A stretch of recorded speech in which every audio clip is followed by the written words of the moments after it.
I don't know if we mentioned exactly how many people are behind on their rent currently.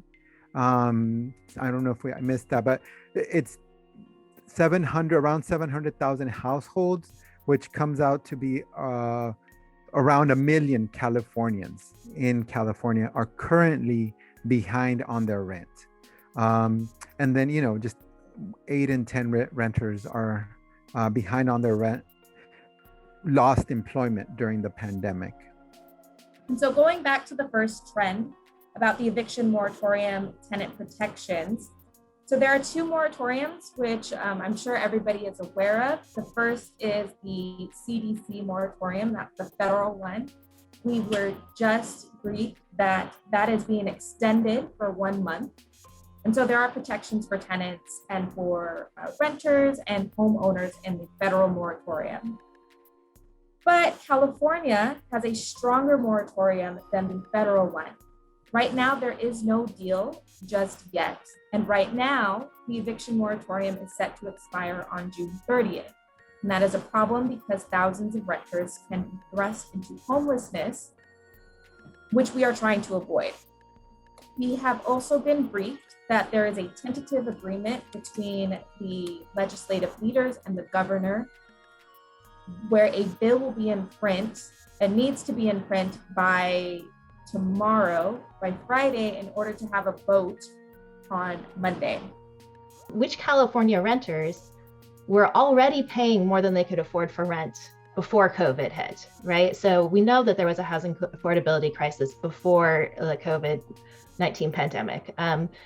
And if you look at the data on which renters were paying an unaffordable amount towards housing even before COVID, for example, if you look at Californians with low incomes and households with low incomes, a full 85% of those households were paying more than 30% of their income towards rent before COVID, right? So that's considered an unaffordable amount. And 61% of them were paying more than half of their income towards rent. And so, I mean, that's a really significant share. That means that those are Californians who are really at high risk of really facing an emergency if their income is interrupted.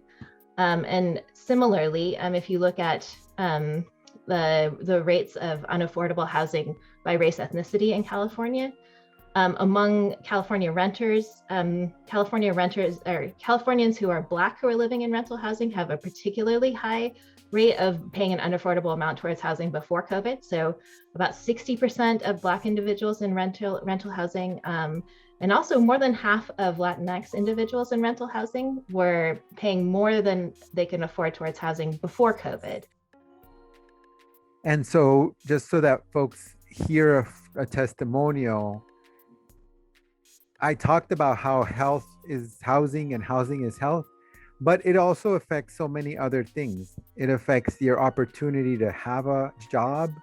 It affects the education of kids. It affects, if you become homeless, there's a greater likelihood of those children going into foster care. And then it has negative credit and long-term financial impacts. Everything about my story makes everything about the war on homeless, their narrative, a lie. So they try and paint you as all these pictures, you don't want shelter and you're drug addicts and all the rest of these things. And so my story makes all of that a lie, but also because my story intersects with all these larger issues that contribute to homelessness and whatnot. So when this campfire happened, which people need to understand, this is the most deadly fire in California history. And roughly 100 people died. They put a smaller number, but there was homeless and other people that weren't counted. And I believe there's bodies out there that will someday be discovered. But as Leslie mentioned, the fire displaced some 50,000 of my closest friends. It resulted in the loss of some 15,000 homes. And if you just flip that and say, hey, if we all got together and we came up with a great housing solution, how to create more housing, and we came up with a plan that could create 15,000 homes, we'd be so excited about that. But in one moment, 15,000 homes were lost. And so the homeless population in Chico was growing pretty quickly, I think around 2015. And then in 2018, we were hit with the Camp Fire, which destroyed the town of Paradise, and that's 12 miles from Chico. And so we lost about 15,000 housing units in that fire and got about 20,000 new people in Chico.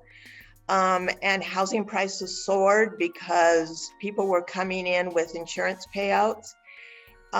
Rental prices soared because a lot of property owners evicted their tenants and sold while prices were high. And the demand is just so much greater than the stock. So the homeless population in Chico has literally exploded. We've got we think about 1,000 people here now who are homeless, if not completely unsheltered.